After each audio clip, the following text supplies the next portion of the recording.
Hey, what's going on, everybody? This is your boy Shay Harley, and we are live tonight. We are here live. Thank you guys for tuning in. Uh, and I am also known as Shay Harley, running for Richland School District 1 School Board. So how's everybody doing out there tonight? Tonight we're going to be talking about a topic that I love, that's near and dear to my heart, which is technology. And this is Tech Tuesday. So just about every Tuesday or so, and you'll see it, we'll schedule it on the House of Harley radio page and on the Shea Harley for Richland One School District One at large. We'll be talking about technology and how, um, especially in this day in COVID, where our schools are doing virtual learning, and our children are at home, and some of us parents are happy about it, some of us aren't. Some are having good experiences, some are not. I can say I'm very fortunate that my experience is very well, but I guarantee you somewhere in my neighborhood, maybe a house or two away, somebody's house is steaming.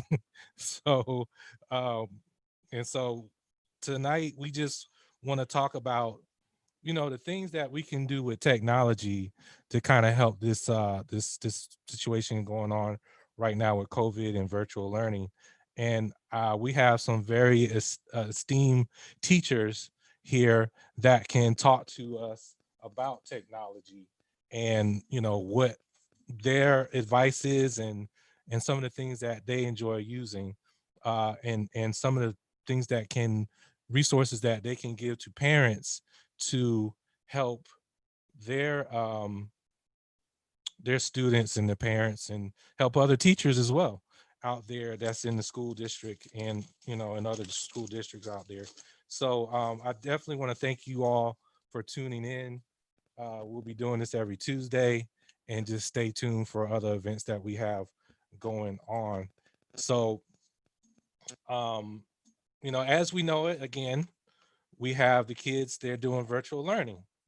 And so, it's a very, very trying time for the parents at home, and for the teachers as well. Um, I have been kind of watching my kids, and I've been watching them do their thing with their classes, and they are, some of the classes they feel might be going a little bit too fast. Uh, some they might be falling asleep on, but but nonetheless, my kids are doing a great job. And but if your kids are having a little trouble, we will make sure and help you guys get yourself situated. So tonight we're going to bring in some esteemed guests here. We have Rebecca Melson. uh, you are with middle level social studies, and you teach middle level social studies and SC history, right? Yes, specifically South Carolina history. Okay, what school? Carver Eddystone Middle School in Cope. Okay, cool, awesome. And so next we have Molly Northey. How are you? I'm good. How are you doing? I'm doing great. And so where do you teach, and what school are you at? I teach at Bowling Springs Middle School in the upstate in Spartanburg, and I also teach middle level social studies, seventh grade geography this year, world geography. Okay. Okay, and we have Dr. Camille Dempsey. How are you doing? I'm doing fine. How about you? Good. I love that background back there. Thank you. Yeah, we're known for our bagpipers and Scottish history. So happy to be representing Edinburgh University today.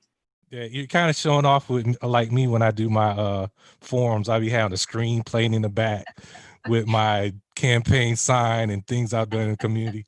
So you're showing off, but it's all good. You're using technology.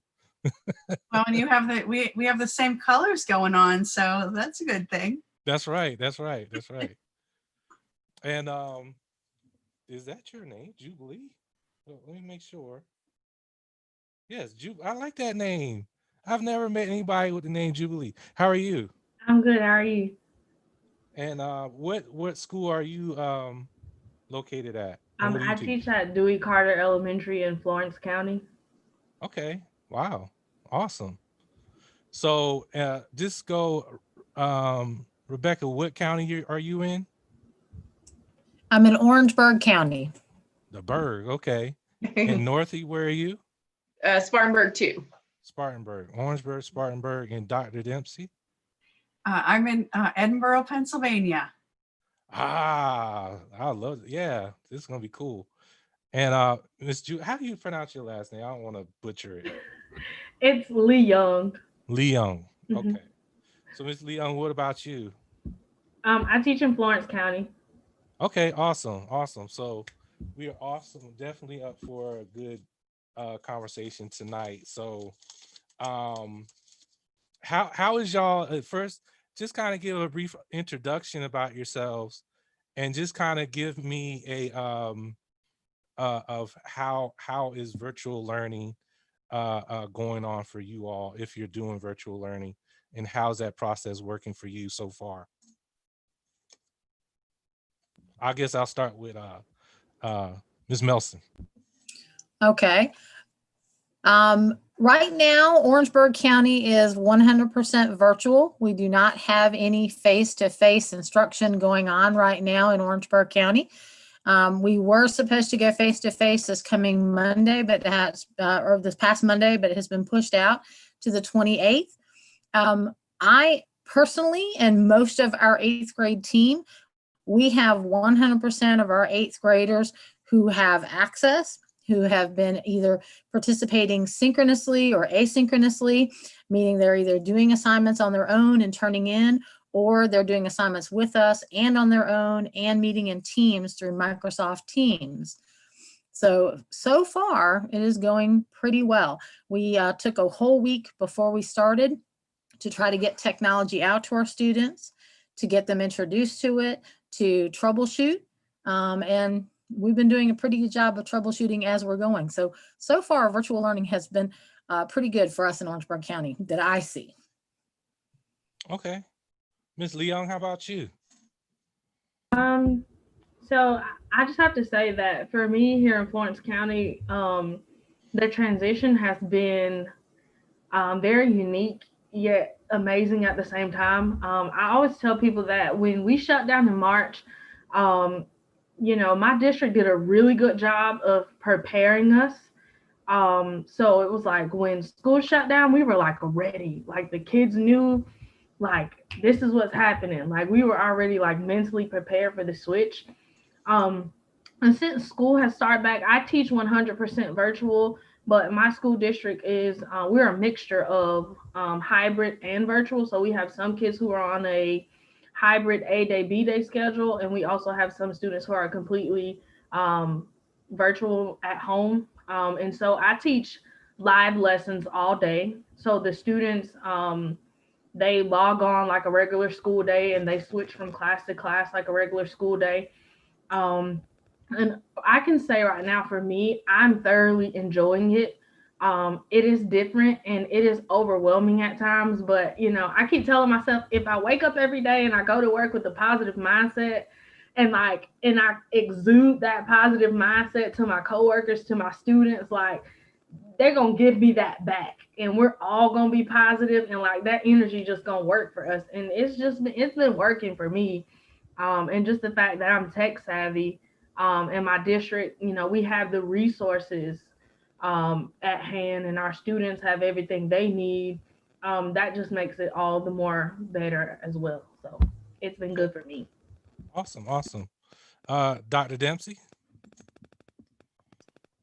Yeah, so I teach future teachers, pre-K to 12, and I teach the undergrads as well as the graduate students. My classes are all online. I am an educational technology professor, so I'm in my comfort zone with all things online. I do miss my students face-to-face. We typically have a face-to-face offering. Right now, that's not been possible, at least with my classes.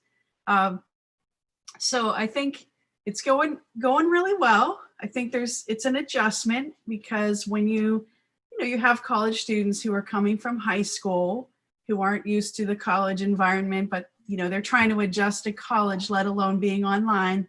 There's definitely been some things that we've needed to do to help support our students, but I know our faculty is doing a great job, reaching our students, putting the relationships first, helping to support them with, all things virtual. So yeah, it's been a wild ride. I agree with what's been said so far, but it's been, like I said, I'm thriving in this environment, and I love teaching future teachers. And I think, we're preparing teachers for any environment that they're going to be in, whether it's online, hybrid, high flex, face-to-face.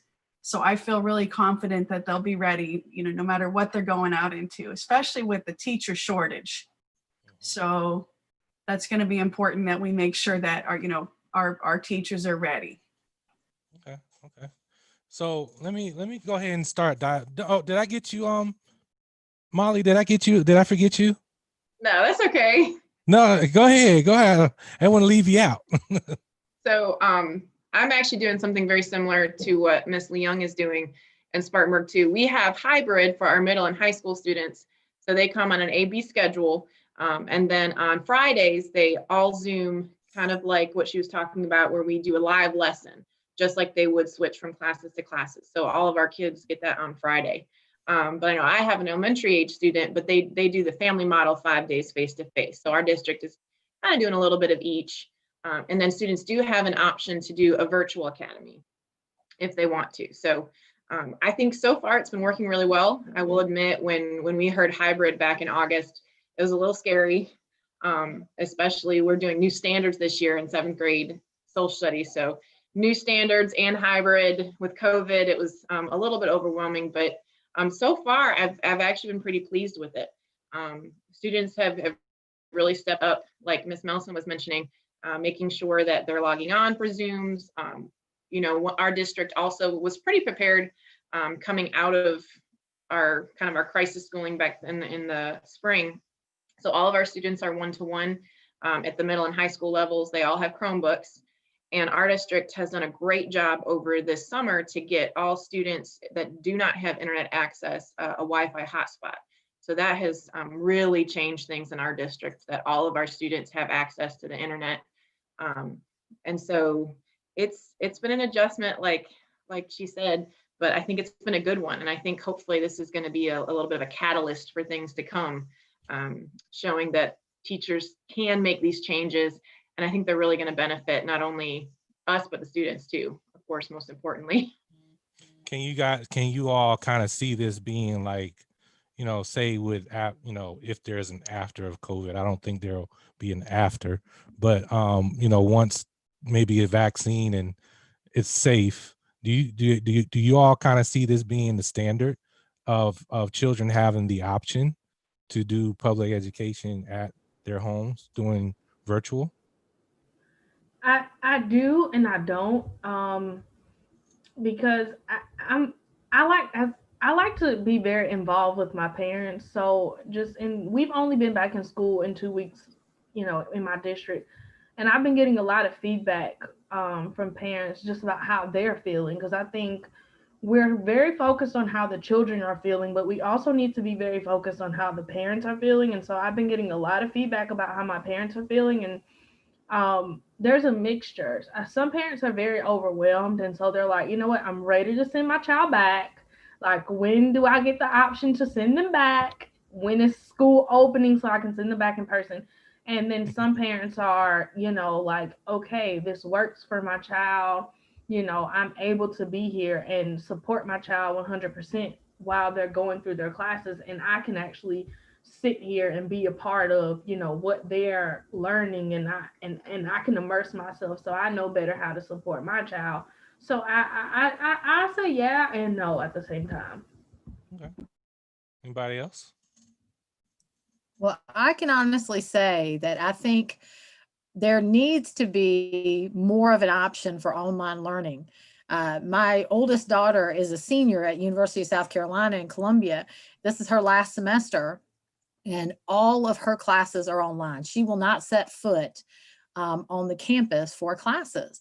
And that is becoming more and more of a reality, even at the tech college level. And so we need to prepare our students for that kind of learning.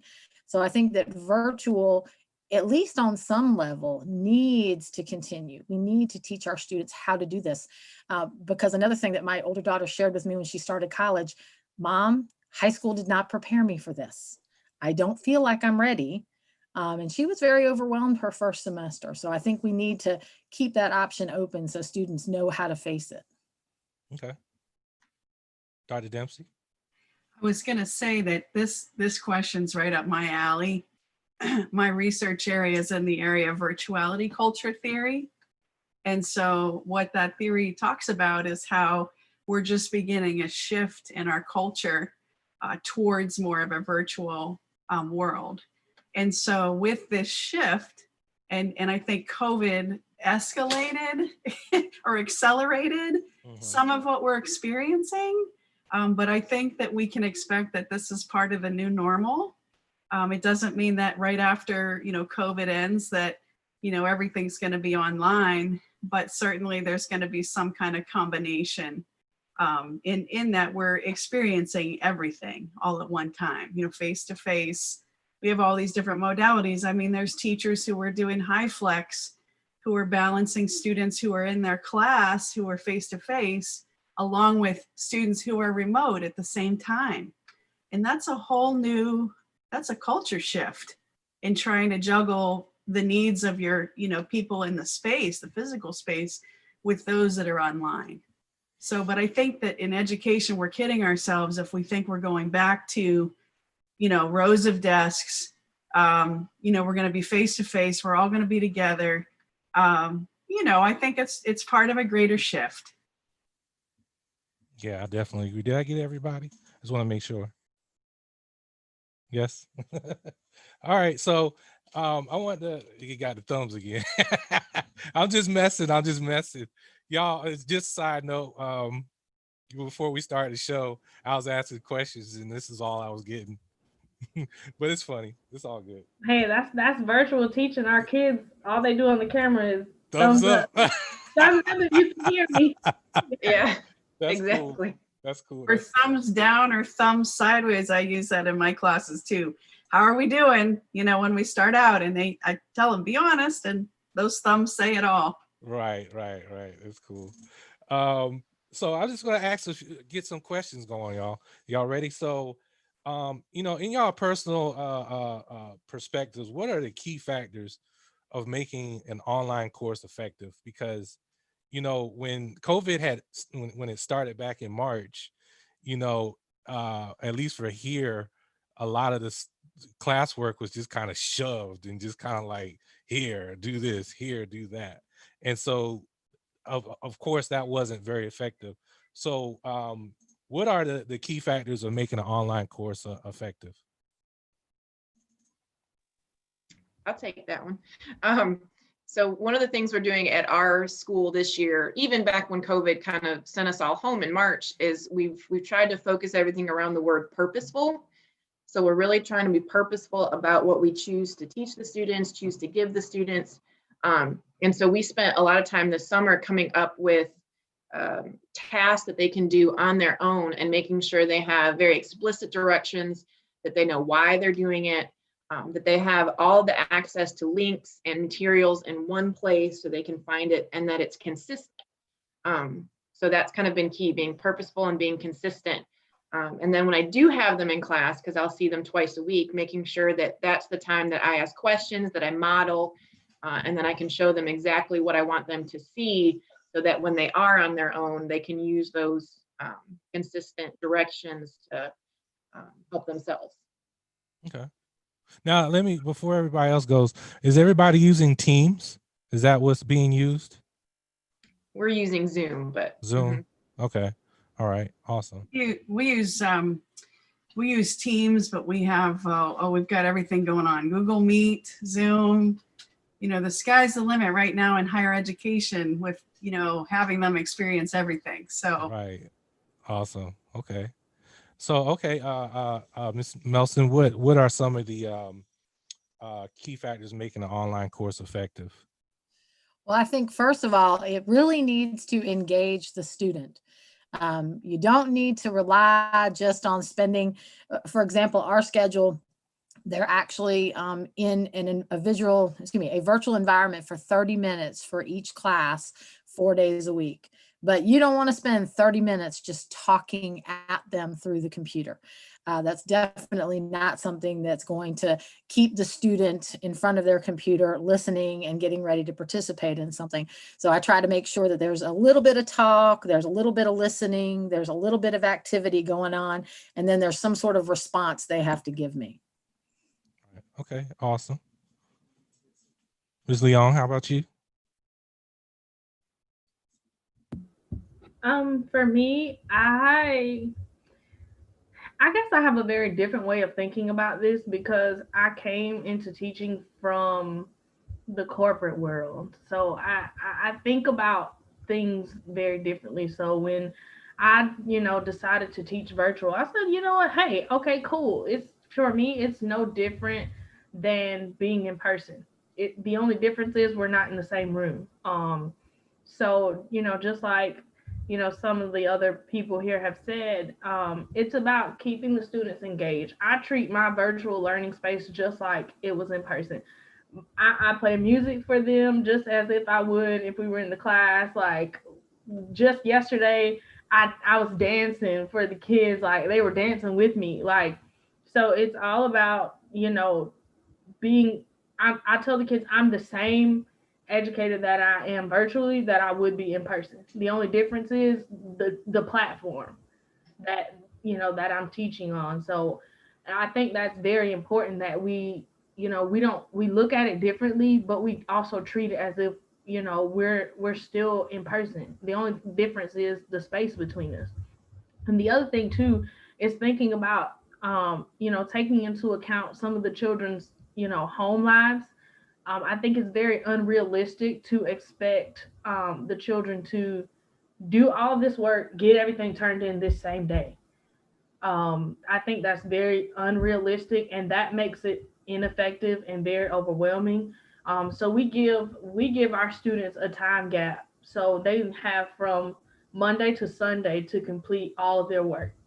So whatever work you get Monday through Friday, you have all week to work on your work. You have to get everything complete by Sunday at midnight because we recognize that some of these parents work, they aren't there, they're not available to be able to help their children with their work. And we just can't get it all done. Even in a virtual academy 7.5 hour day. And so that's the other thing. And then accountability, I agree with you, in saying that when we had the shutdown in March, it was kind of like just giving them work and there wasn't a lot of accountability. For me, it almost felt like we were just giving them busy work to kind of get through the time because we were all adjusting to something new. But now it's, I make my students very aware that like I'm holding you accountable. I teach sixth grade, so I'm in that gap of you're getting ready to go to middle school, progressing them out. So you have to be held accountable, and that's the other component of making it effective is bridging the gap and letting the kids know like I'm holding you accountable for completing your work, but I'm also here to support you. That's the other thing. Like we have to let the kids know like this is new for us too. And we're learning and we're processing all of this with you, but we're also here to support you in whatever way that we can. And so but we also have to think about ourselves too and make it effective for us in making sure that we're taking care of ourselves and not doing too much that adds on to the overwhelmingness that we already feel. All right, awesome. Make sure my mic was on.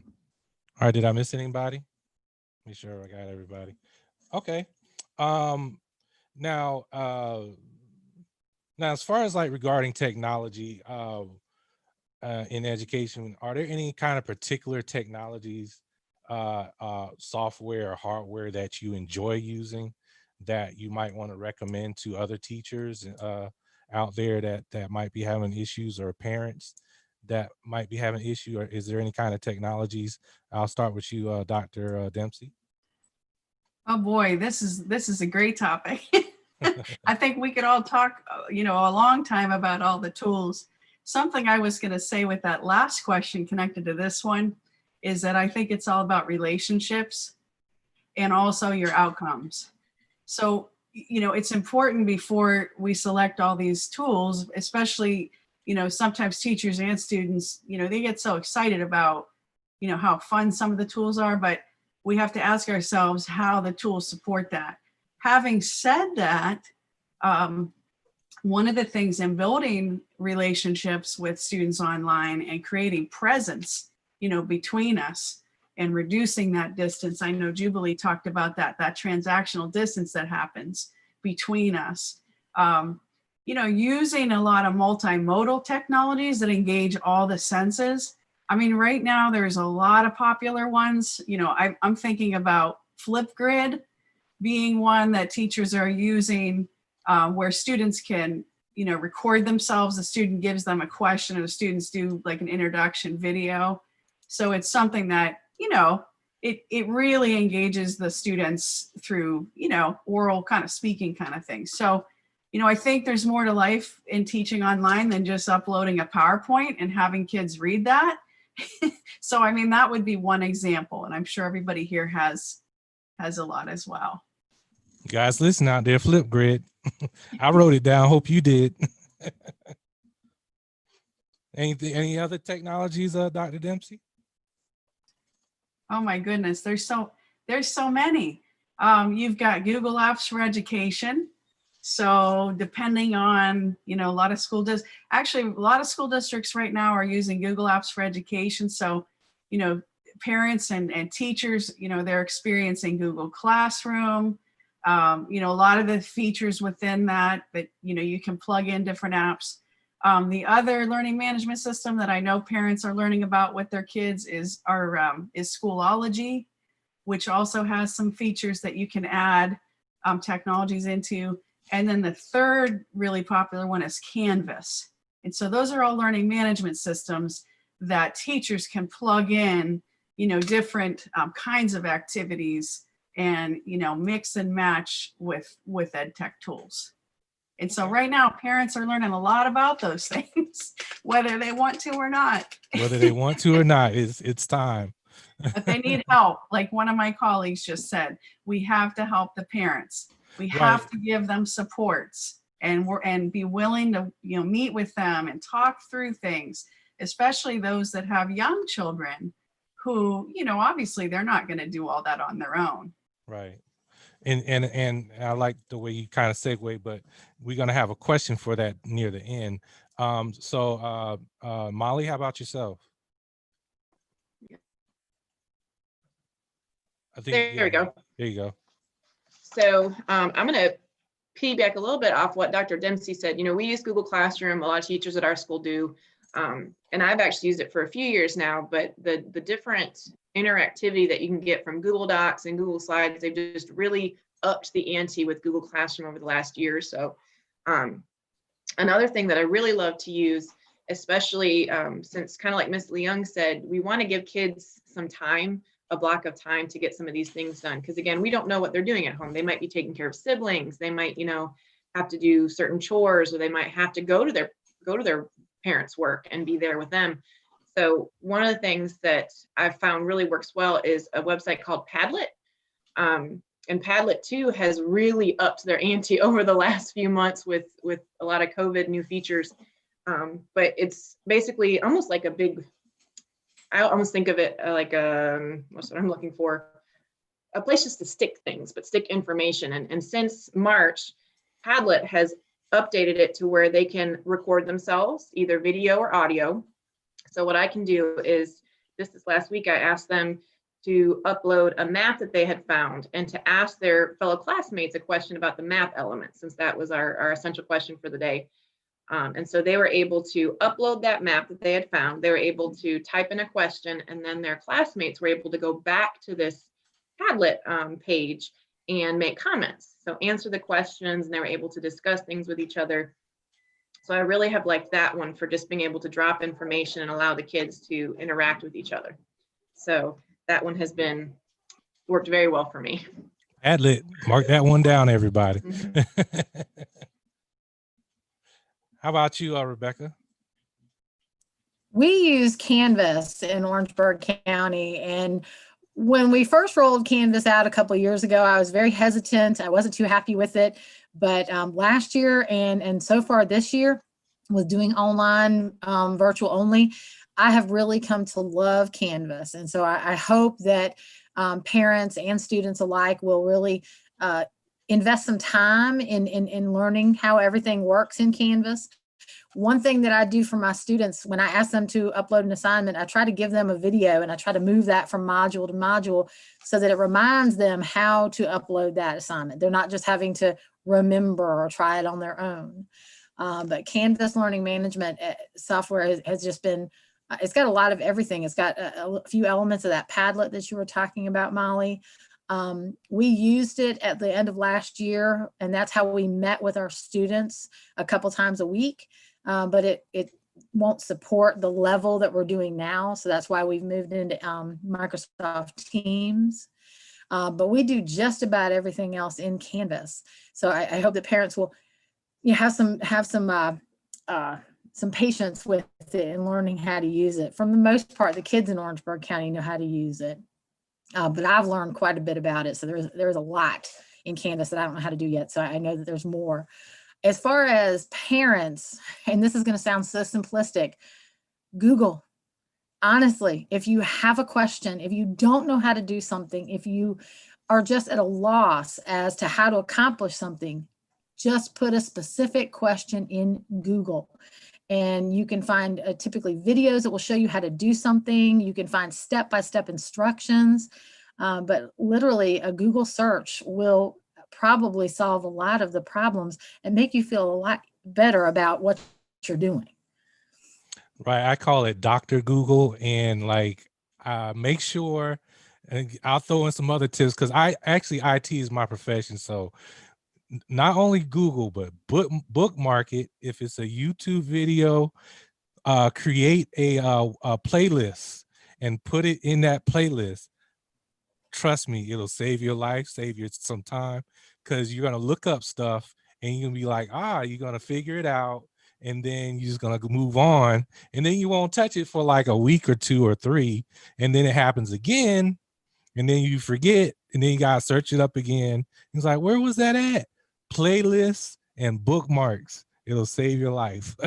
I completely agree. And I know the students, they get frustrated with me, but I'm like, guys, if you figure out how to do it on your own, you're more likely to remember that skill that you've just now built for yourself. Yes, yes. I can't, if I could tell y'all how many bookmarks and playlists I have. So how about yourself, Jubilee? How about you? So my district is a Google district. So I will say this, as an educator, I really like Nearpod. Nearpod, as far as engaging lessons, it has so many components to engage students and keep them engaged. I love it. I absolutely love it.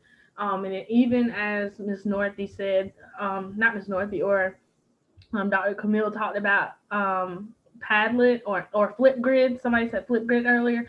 Nearpod has a component of Flipgrid. You can add that right into your lesson, and like the kids can just boom, knock out a Flipgrid real quick. But my district has it's a component of Google. It's called Smart Learning Suite.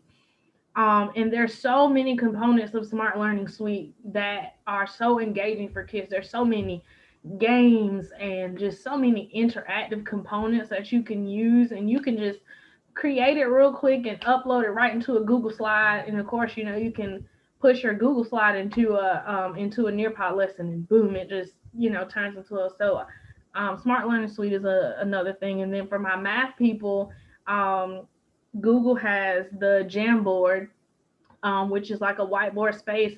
So that's a good way to like get kids, away from pen and paper, because kids are like, oh man, I gotta write. But if you put it on the iPad, then that makes them a little bit more excited, because now I get to touch an iPad. I don't have to pen and paper. But those are just a few for me. But I use Zoom just because Google Meets has not updated yet. But they have that big update that's coming in October that's going to push out a lot of great things as far as like breakout rooms and things like that. That's all coming in October. But I use Zoom because of Zoom has breakout rooms and all of that, and it's suitable for my needs for instruction right now because that just fits. And the kids like being broken apart into smaller groups and being able to talk to each other. And they'd be like, "Oh, put me with my friend." And if I put them in a group with their friend, they can talk to each other, and it's all good. So, yeah, those are some for me. So that'd be a good way for them to kind of, in a way, socialize. Yeah. Now, can you, as the teacher, I guess you can get into those break rooms as Yeah. well? So here's what I do. I have four. I have four computers all set up that I use during virtual learning. Wow. And I log in under Miss Leung, Miss L, Miss J, and I log in under some other alias name on all of those computers in Zoom. Wow. And so I'll put myself in the breakout room group, and so I can hear all of them at the same time. I can see all of them. Like one day, I typed in, I was like, "I'm watching you," and one of my students was like, "Well, first of all, who are you?" And I was like, "I'm your teacher," and they were like, "Oh, she got multiple accounts." Like, yeah, but that's just a creative thing. I was like, "Hey, I have the technology in my classroom. Like, let me hook up all of this and just log it in and set it up so that way I can create the breakout rooms. I can see everybody at the same time. The kids still get to be in their little small groups and and they So like." you basically have the modern day Batman room going on where Yeah. Batman can kind of see everything going on in the world. Yeah. Yeah.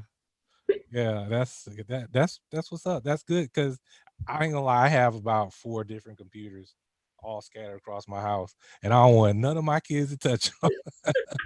But yeah, so one thing, my daughter, she came down today and she was asking me about, she kind of and this was actually good for her. She had a revelation where she was like, "Dad, I need to get more organized because, I'm going from class to class and, it's happening so fast, but she needs to get organized." So is there any kind of like technology that my daughter and other students can use to keep themselves organized with their classes? I know it could be just as simple as writing, pencil to paper, but is there any kind of like electronic technology that my daughter and other students and even parents can use? I will tell you what I do to make the switch easier for my kids is I just use a Google Doc because typically every day I use a Google Doc and I list out everything that the kids are going to do, like all the tasks they're responsible for that day. And at the very bottom, I hyperlink the link for their next class. So all they have to do is click it and it takes them right to that teacher's Google Classroom. So it just jumps them right in. So they don't have to go through all the, "Oh, I gotta switch out of this and back out of this and all that." And then the other part, my district has a program called Go Guardian, which allows me to monitor the students' Chromebooks remotely. So I can see what they're doing. If they're having issues opening websites or a link or something, I can open it for them. If they're doing something they're not supposed to do in the middle of my lesson, I can close their screen out.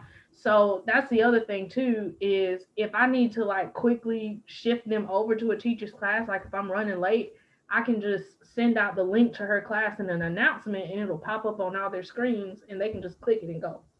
So that's one thing I do to make it fast for them. I just had to give you a thumbs up on that one. I'm gonna look that up.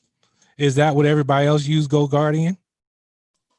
Orangeburg County uses another program called Hapara, but basically it's very similar. We can monitor the screens that they're actually on. We can see their history. One thing that I learned how to do, and this might be good for some teachers, in the spring, I had some students that were not making any connection. They weren't answering phones. They wouldn't answer messages. They wouldn't answer emails. And so I actually created my own little Google site. And it said, you're seeing this screen because you are not doing something or you are doing something. Please do one of the following. And then it was contact Ms. Melson through Canvas, call Ms. Melson at school, email Ms. Melson. It gave them some things that they needed to do. And then I would actually redirect their computer to that website for about 5 minutes. So they had no choice but to see the screen. And at least I got a message across to them. So Apara is what we use. And I can do the same thing that Jubilee was talking about. I can, if I see that a student is having trouble getting into an assignment or is not going to the right place to do something, then I can help direct them. So it is a very useful tool to be able to monitor them live, you know, at the moment. Okay, awesome. I don't know where I left off at. Hold on. The other thing I want to Yeah, say go about ahead. Go Go ahead. Guardian too is they just had a major update where you can actually call the students, like talking to them on the telephone. So like I had to do that several times with like kids who are having like issues, like I can't hear you on Zoom. Okay, let me call you, and I'll call them like we're talking on the telephone, and I can help them, like talk them through it, how to get their audio set up or whatever, because I can see their screen, I can see the issue, and then I can talk them through how to. So that's the other cool part about Go Guardian too. It's a great resource. Anybody else? I was going to say one of the, oh, go ahead. Oh, it's all right. It doesn't matter who goes. Well, Dr. Dempsey, you go ahead. You go ahead, because Molly has her mic her mic is muted. Okay. I was going to say one of the things that, especially for high school students, that they can prepare for with college is setting up a Google Calendar. And even if you have young children as a parent and you set up a calendar, it'll save your life. Because when your kids get older and you need to share, you know, their sport, you have all their sports activities and the family things that are going on, you can set up multiple calendars so that if you have a younger child, you could set up things for them to help them be, you know, organized, and better yet, do it with them so that it's an educational thing. And then that way, by the time they get to, you know, college, they're super organized. They have, and there's other calendar systems, but you had asked how we can get organized. One of the reasons why Google Calendar is a kind of a powerful tool for, you know, keeping students organized is it also has two other apps, plugins. One is called Google Keep. So you can keep notes right in your calendar so that for, you know, students that struggle, you know, maybe they've got a whole pile of these, you know, Post-it notes, or they have, just like I do. And, you know, that way they can put in all of their notes and, you know, run through that. And not only that, with younger children, if parents are involved, then parents can be involved with, okay, how are things going, hon? Do you have your, you know, this set up and that set up? And then the other plugin or add-on I like with the Google Calendar is Google Tasks. So Google Tasks, you can add it onto your calendar. And what's nice about Tasks is you can put in a list of all the things that you want to accomplish or remember to do, and then you can check them off as you do them. So I tell my college students, and this is good for, you know, families and parents, everybody, and teachers, that if you organize everything for your week, you know, your assignments, your whatever it is you need to do, you know, in your life, you put them in that list, because they're close to your calendar and you can see what's going on with your events. It's easy to look in and cross things off as you accomplish them. And there are so many other plugins. And basically, if you start a Google Calendar, you'll see there'll be a little plus depending on your screen. Mine's over on the right side, and it'll say Get Add-ons. And there's all kinds of other add-on tools that you can add to help not only with organization, but with efficiency and communicating with your families and teachers. And in districts where they have Google Classroom, of course, the teacher's using, you know, a calendar system, or they may be, so they can send reminders for things. So depending on, you know, what district the parent's child is in, you know, that may or may not, you know, work as well. But you could set that up on your own. It's a free tool. Okay, awesome. All right, go ahead, Molly. I know you had something. Yeah, it really just going to piggyback kind of what everybody said. You know, we use Google Classroom in our district, and since we do have students that are a little bit older, we've been kind of blessed to be able to talk as a 7th grade team, and we're all using Google Classroom. So parents can go in and see exactly each class that they have. And so we kind of spent time talking about, well, if you have, you know, your first period Zoom at 10:30 on a Friday, you know, the next one starts at 11, and there may not be a lot of time to jump around. So a lot of teachers have created those Google Docs that they'll either have on a website or on their Google Classroom page, and it'll hyperlink, kind of like Jubilee was saying, it'll hyperlink, okay, here is your science Zoom hyperlink, or here is your social studies Zoom hyperlink. And that has helped us a lot, just being able to get the kids from one place to the next in a fairly timely manner. Another thing that we're kind of trying to do to help them is just keeping them in Power School. I'm not sure what other programs for grading that people have done, but with grades, we've tried to front load the grades so students and parents can see what's coming up in the next week or two, or even 3-4 weeks ahead of time, especially with assignments that they're going to see. And so that's helped keep things really organized at our level as well. Awesome. That's definitely a wealth of knowledge, and you know, I would love, you know, after this show, what we're gonna do, we're gonna kind of put those apps and everything that you all mentioned on the House Harley radio page and the Harley4RichlandOne page as well. I know me as a parent, I know that you know, when they're in, you know, when our regular routine when we wake up in the morning, it's like, you know, and I'm able to work from home, fortunately, and, you know, doing my business as well. And so when I wake up in the morning, it's more like I'm asking the question, you guys good to go? You guys started in class? And they're like, yeah, you know, and I walk away and they don't hear from me for for the rest of the day. So is there kind of a way that teachers can,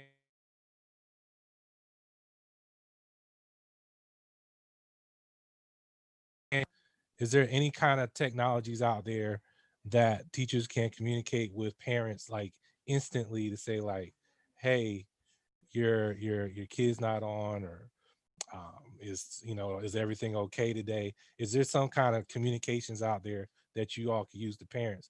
Because I just ask them, I look in, and then I dip back out, and I just check back in, check back out, and also keeping up with classes as well. So is there any kind of like resources for me as a parent and other parents out there? There's a couple I'd recommend. There's a load of them, but one is Remind. A lot of teachers are using Remind to message parents, and that's nice because it, you know, creates a whole community that way. The other one that I know is popular right now is Google Duo. It's kind of like a FaceTime, but for, you know, any device.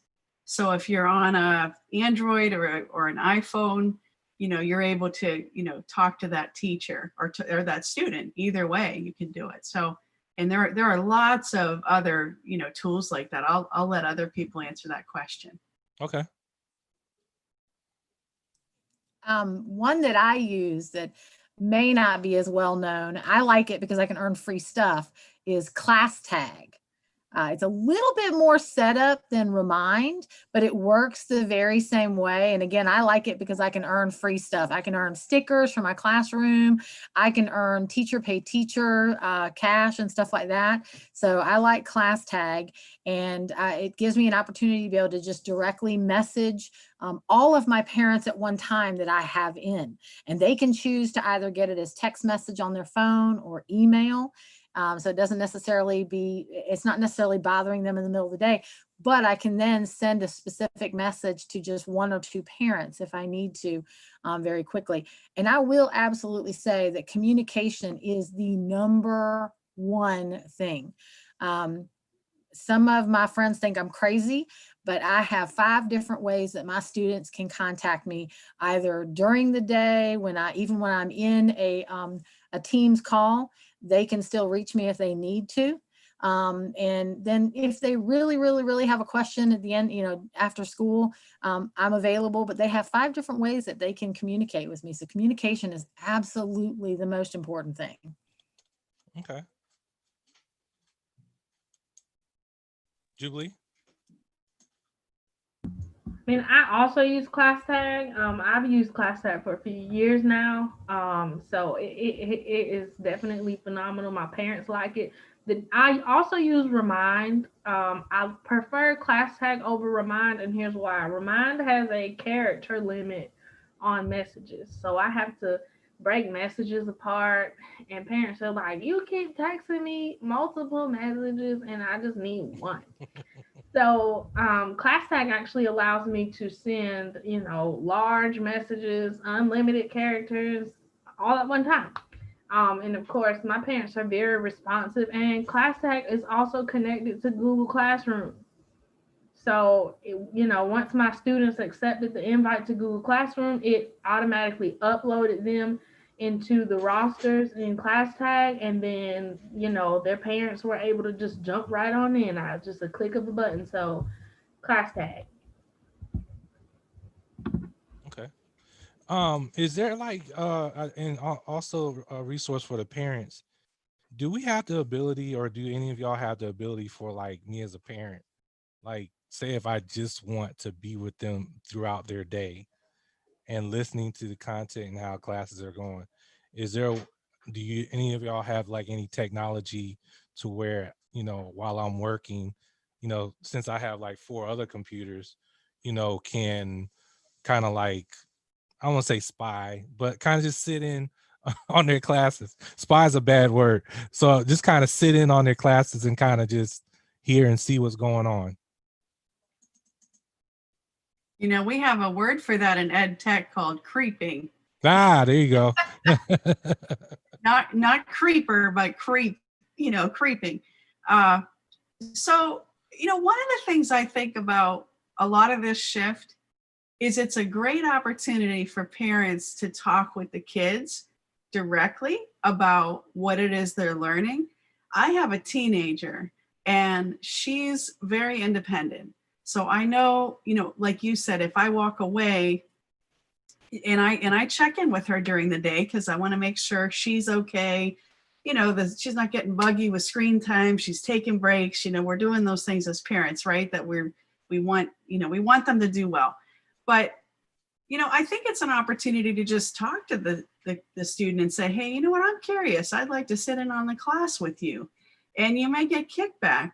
But I think I'd much rather recommend something like that maybe than, I'm not a big fan, and parents are all different, but I'm not a fan of, I hear all kinds of stories about, I record things on my child's device. I do, I want to communicate with my child and be involved in a way that, it just, to me, it doesn't feel right. So I don't know that I would advocate for a tech that, we're going in and the kids don't know. If anything, I'll say to my daughter, oh, I'd love to listen to the, whatever it is on Google Classroom or whatever. And she'll say, really, Mom? Or okay, Mom, that's fine. And I'll listen in a little bit. So yeah, I mean, maybe other people here have some experience though with other tools. Right. Okay. Rebecca, you? I'm going to say more than likely we're not going to find a solution for that type of issue or that type of request. The biggest drawback to it is we have to be sure that we're protecting our students. And so there's not going to be a school district, there's not going to be a teacher that's going to give anybody unfettered access to what the students are doing and what they're saying without all that background check going on and everybody's rights being protected and everybody being notified of what's going on. So I'm going to say you're probably not going to find a technology or anybody that's going to allow that to happen, unfortunately. Okay. Molly, did you have anything? I'm just going to kind of piggyback off of what they've already said. We do Google Classroom, and in Google Classroom, parents can We can invite them, we can get their email and invite them to Google Classroom so they can see kind of what the students are doing. But a lot of times what I tell parents, when they email me or they call me, like, I don't know why he's got this bad grade, or I don't know what he's supposed to be doing. I tell them, listen, just talk to your student and look at their Chromebook, take their Chromebook, kind of walk through them, have them show you what they're doing. And yeah, open up that line of communication is one of the best things that we can do. Because I know I've had parents before tell me, well, how can I access this, on my own? I said, really, the best thing to do is just sit down with them and have them go through it with you. So I'm just going to kind of piggyback off what they said. Okay, Jubilee. So I actually have clearance to record my lessons every day.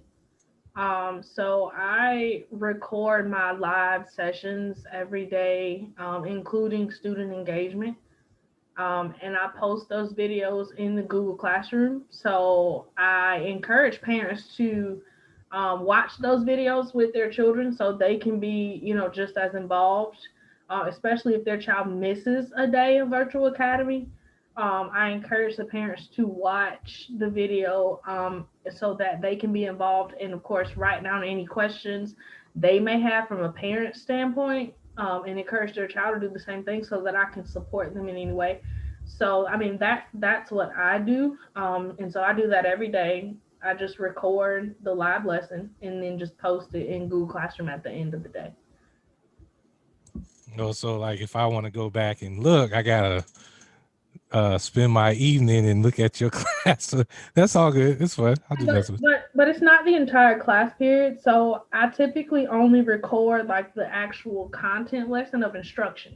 So we're talking about anywhere from 10 to 20 minutes of video recording of instruction, and that's all. Now anything else, no. But the instruction, yes. Okay. And this was kind of like one of my things, because like I said, again, my profession is IT. The use of hotspots versus an actual landline. Has there been any issues of students that and parents and teachers that may if there were hotspots that were handed out or the use of hotspots, has there been any complaints of hotspots not possibly working for them, as well as possibly having a landline connection?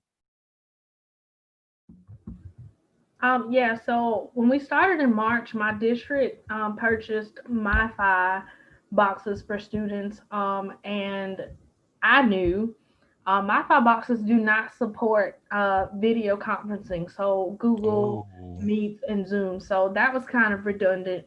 And so now, of course, in South Carolina, for those families who, qualify, the State Department of Education has, allocated funds for those families who qualify that they can actually get free internet service during the school year. So that has been, one great shift that I think has helped a lot of those parents who got the MiFi boxes from our district. They are now able to get, actual internet service that is better able to support the needs that they need for virtual academy. So you need actual landline internet, because those hotspot boxes, they don't carry enough capacity to handle, especially when you're talking about Zoom, because Zoom carries so much. Mm-hmm. And so we get on a video call and the kid tells me 15 times, you're lagging. And then I'm like, oh, well, my hotspot say it's strong. Well, it's probably because your hotspot does not support all the components that Zoom carries. You need an actual landline over, a hotspot over a MiFi box, because they don't carry enough power to support the component strengths of Google Meets and Zoom and all of that at the same time, especially if there's multiple children in the household. Yeah, that was one of my biggest concerns, because I knew, I was like, when that was kind of being floated around, I was like, those aren't going to really work. I just knew they weren't. And so, and so is that what everybody else is experiencing as well? I know in Orangeburg County, we have had a few parents that, as far as 8th grade at our middle school, that have had some issues. They've been able to get them solved pretty quickly. but really it's really gonna require some consistent effort on both the part of the parent and the student to find a solution working with the school.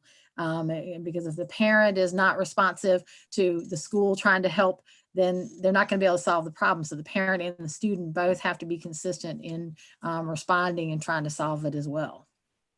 Dr. Dempsey, I know you had something. Yeah, I was going to say, Pennsylvania is a very, very big place. We have a lot of rural areas, we have cities, we have all things in between. And one of the things that is a big controversy around the country right now is, thinking about the digital divide, and not just who doesn't have a connection, but who has high speed and who doesn't. That's actually the new conversation in ed tech. And, as a social justice issue, those that have the fastest speed, get the information first. And so one of the things that I recommend, and I found this out fairly recently, some public libraries sign out hotspots for students' families where they cannot get, believe it or not, there's still areas that might have something like dial-up or something like that, and they can't get the speed they need. In some areas they can get it, but it costs a lot, every month. And so one of the important things about, whether you're using a hotspot or a landline internet connection kind of thing, is you want to look at your bandwidth. And your bandwidth is that, the maximum amount of data that can transmit over an internet connection in a given amount of time. And so people mistake bandwidth for internet speed, when it's actually the volume of information that needs to be sent over a connection in that measured amount of time. And that's calculated, not to do a whole lecture on this, but it's calculated in what we call megabits per second, or Mbps's. And what a lot of parents and teachers and others don't realize, in order to use Zoom and use video streaming and do some of the things that really tax that bandwidth, you need at least 2.2 Mbps's. And that's just for a single screen. And then if you add other screens, you're taxing that bandwidth. If you have a triple screen, some families do. I have one student told me the other day, she's got 3 sisters in addition to herself who are all doing Zoom college. So in that household, I said to her, how's that going? And she said, well, there's a little bit of a lag. So in some families, they're having to upgrade, contact the companies to do that. And one of the things that families and teachers and districts can all do, and districts usually know this, but there's you could test your internet speed online to see if you meet that. And in Zoom, if you go to the Zoom or any of the, I don't want to just recommend Zoom, there's lots of different, video conference sites, but you go into their help area and look for, that the speed information, you'll find it. But there's one I know my students use. It's just www.speedtest.net.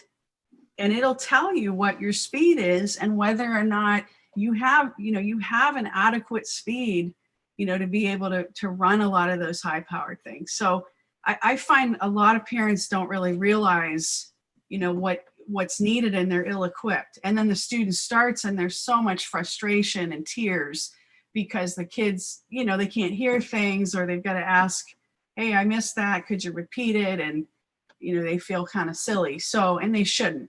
And then the other thing I find is sometimes families don't realize this, that you can hardwire. So if you're on Wi-Fi, you can hardwire with an Ethernet cable, which just looks like that. It's that little cable that runs into your internet box. And you can wire right into, a lot of our computers. And that way you get a more stable connection. So, this is one of those areas that it's extremely important. And the Ethernet cable is very, if you go to Amazon, not that I'm recommending them necessarily, but just for a few bucks, $5, $6, $7, $8, you can get one of those. So, and then the other thing that parents don't realize is that, and kids too, as they're learning, is if you close the tabs, we all have so many tabs open, and that taxes our systems. It slows it down. right? So the more data we have, sort of happening here, it means that MBPS, it's like speaking another language. You only have so much space and time. All that stuff works together, with the Yes. RAM, the Ethernet speeds, internet speeds, Yes. uploading, downloading, all the more stuff you have open, because I do a lot of media work, and if I have Premiere open, with Yes. Photoshop, and I'm trying to do this Yes. and trying to do that, thank God I built shameless plug for myself. I built like this very expensive computer over the pandemic because I knew I was going to need it for my media work, and what I had just didn't suffice. Now, if you have a computer that can handle all that, great. But I will be straightforward and tell you, like, most of the stuff that you buy out the store probably won't be able to handle it. So it's very important that you keep those windows closed, don't have so much stuff open. And Dr. Dempsey, what you said with the 2 megabytes per second, that is a strict minimum right there, because Yes. you're definitely, if you add one more thing, it's gonna be like the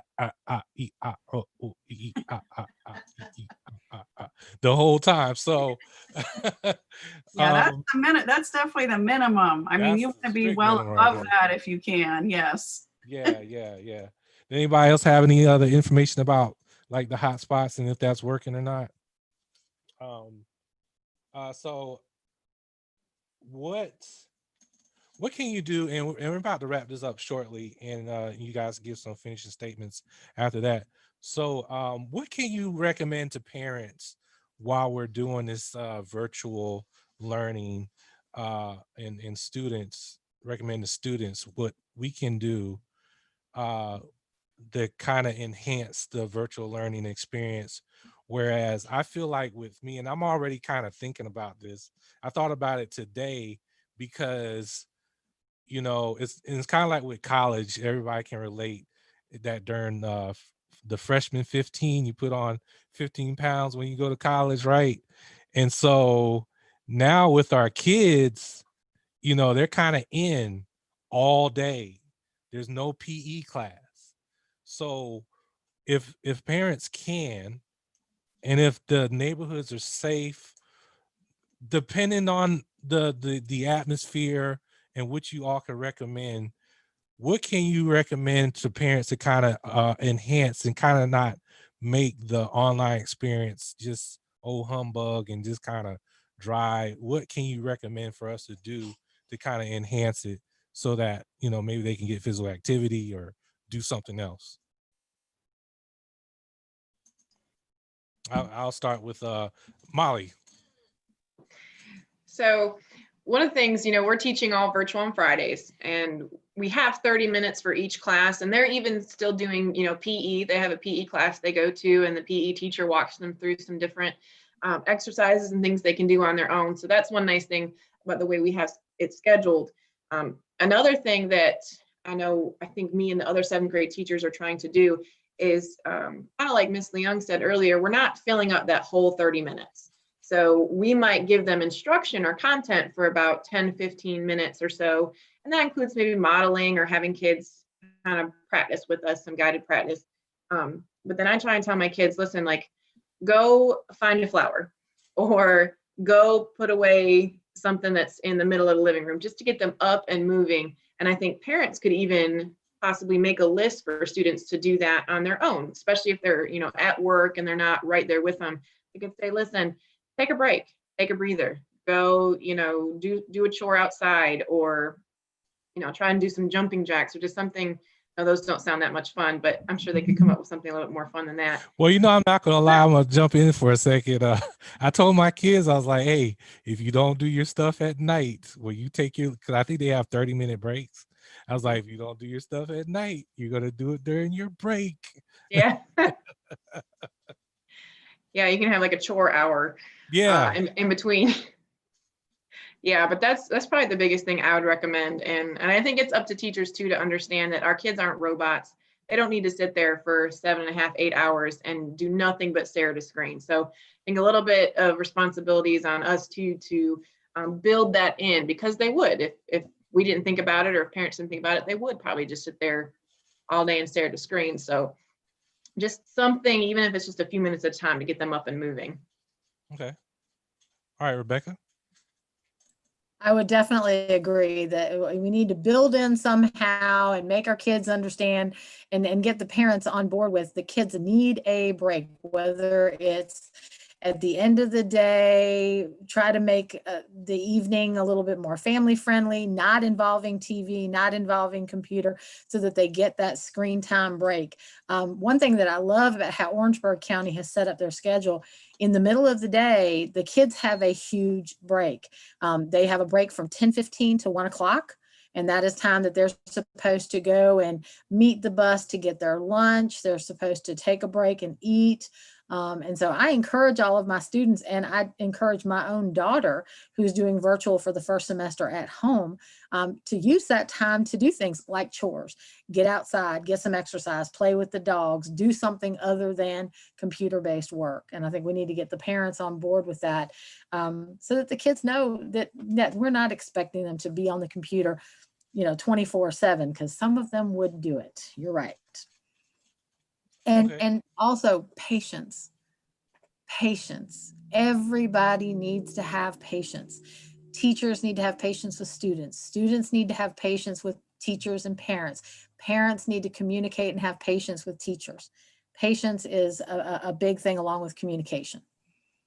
Yeah, that's a big thing with this whole with COVID-19, is that just as a whole, we all just have to exercise patience and allowing, us all to figure this thing out, because it was just kind of dumped on us, and we're still, it hasn't been a full year yet, and we're still adapting to it. So I definitely agree with you there, having patience. Okay, Dr. Dempsey. I was going to say there's a lot of things that you can do with your kids that are a little outside the box. Like, I agree with everything my colleagues said. I think doing absolutely nothing and taking a break is a really good thing. Having unstructured time. A lot of the kids' days now are structured, really structured, depending on, where they are. But there are apps. I mean, there's a lot of them. Calm app, where you can, put some background sound, listen to the trees and just close your eyes. Take like 10 minutes with your kids and just sit and breathe. An activity I do sometimes with my ed tech students is, when we're all on a screen, I have them close their eyes and take 10 breaths and just count their breaths. So it sort of gets them out of, tech mode for a little while, and it calms us back down a little bit, but definitely knowing when to step away. And I think the other thing right now is, aside from some of those things, parents can, really capitalize on this time and be curious about tech and learn more about it. One of the websites that I would highly recommend for parents is Common Sense Media. You can go to the Common Sense Media site, and it has a whole section for parents. There's a whole section for educators, and even a section for advocates. And you can get everything from ratings on apps, find out, is TikTok appropriate for what age level and what can they do, to how to learn how to use TikTok and make TikToks with your kids, or, with the classes.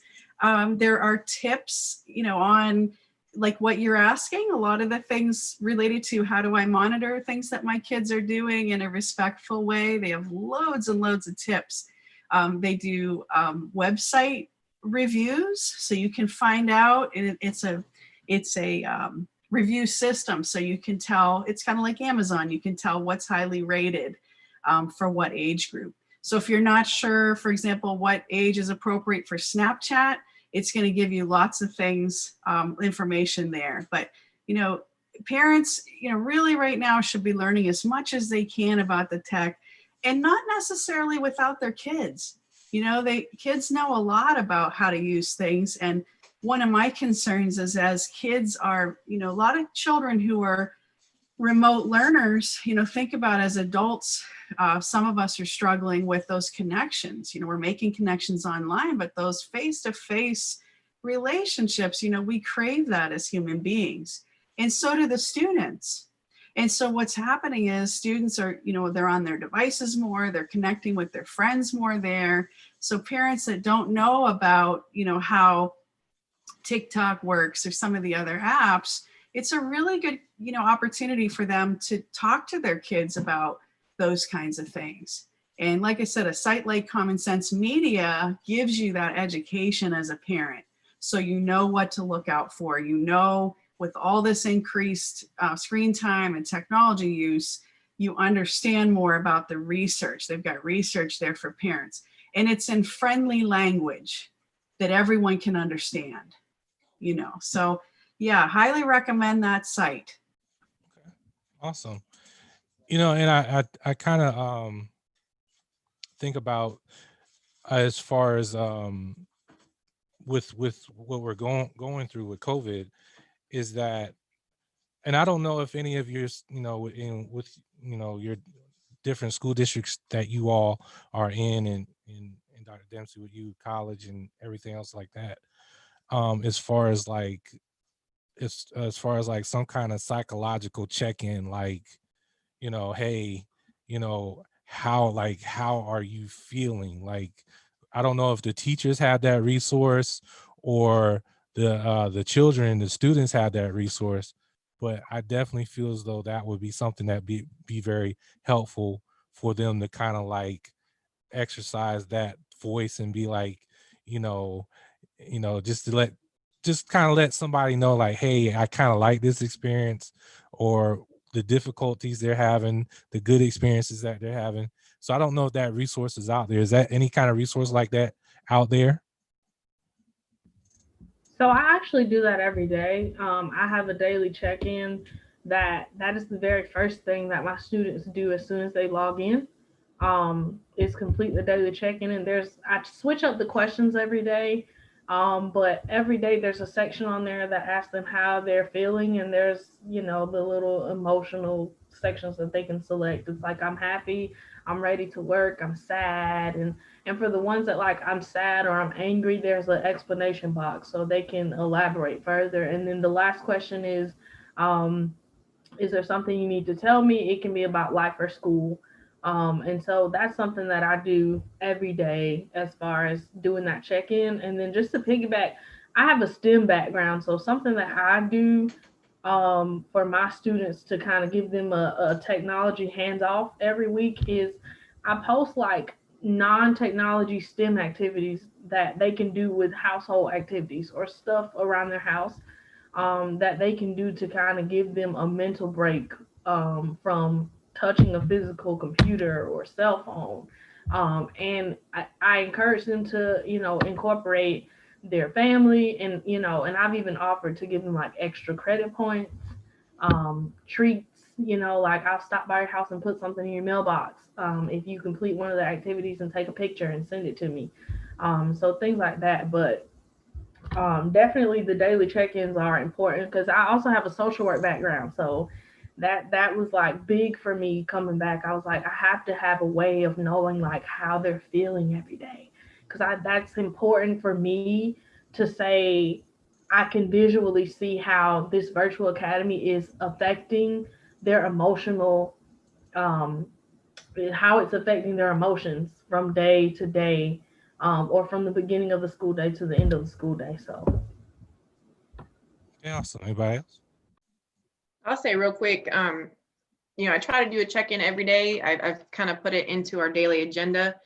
And one thing that I'll do, since I do see my students half the time, I see them twice a week. I've been using a Google Voice number. Google Voice will allow you to put your own personal number in, but it generates a number. I think mine's from New York City. So even though I'm in South Carolina. So I tell the students, listen, you can tell me face-to-face how you're feeling, or if you'd like, you can email me, or you can even text me, and it'll come straight to my my mobile phone. So that way, you still have that little bit of privacy where you're not giving them your actual number, but it can still come to me. And I just say, listen, guys, if there's anything you need, any questions you have. I had a student call me the other night because she had a question about turning something in. So they can call me right on that Google Voice number. And if it's a good time at home, if my kids aren't running around like crazy, I can answer it and talk to them. And if not, I can text them back and say, hey, let me call you back either today or tomorrow on my planning, or if they're at school, I can make sure I make a point to go see them when I can. Zoom Whiteboard is a great tool to do check-ins. A lot of times when, before I teach a class, 15 minutes ahead, I'll put a question on the board. How are you feeling today? What's your favorite color? What's your favorite, technology, or, just how are things going? And then another app, I think someone mentioned this earlier, was Jamboard.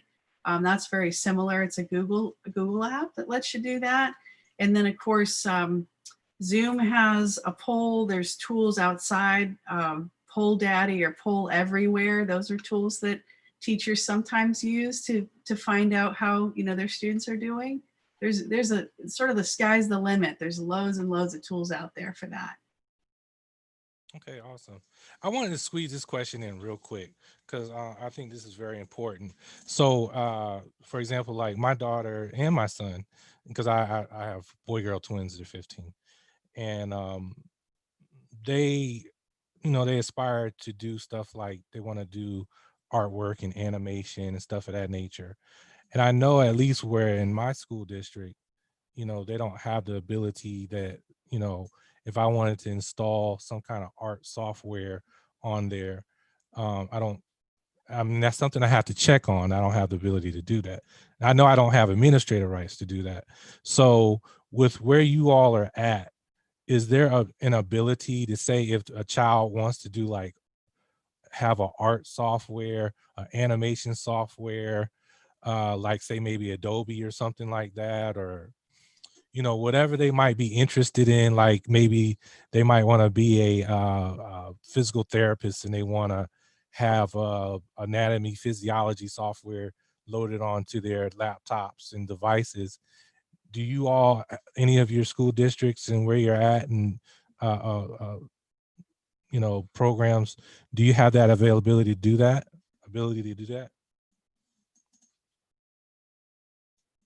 I'll go with you, Jubilee.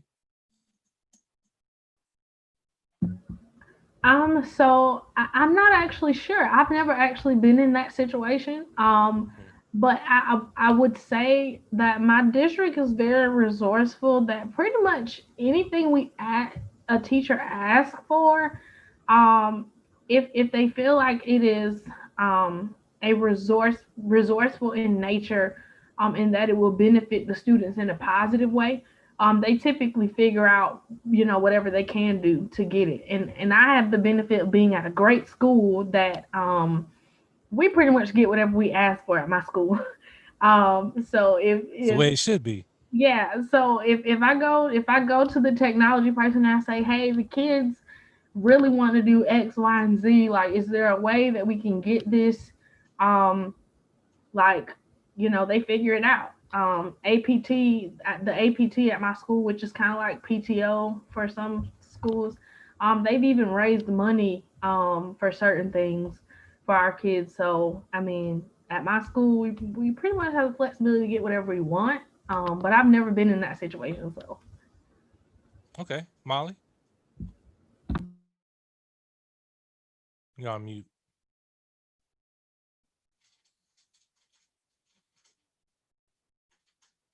Bottom left corner. All right, there we go. There you go.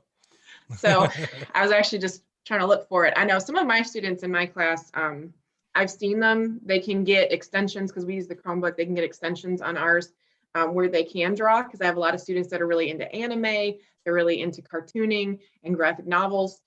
So I see them doing a lot, and they'll be kind of sharing with each other. But we use something called Clever, and it's basically a one-stop shop for all the apps and extensions they can use. And I love it because it also helps them, it automatically logs them in, which saves us a lot of hassle.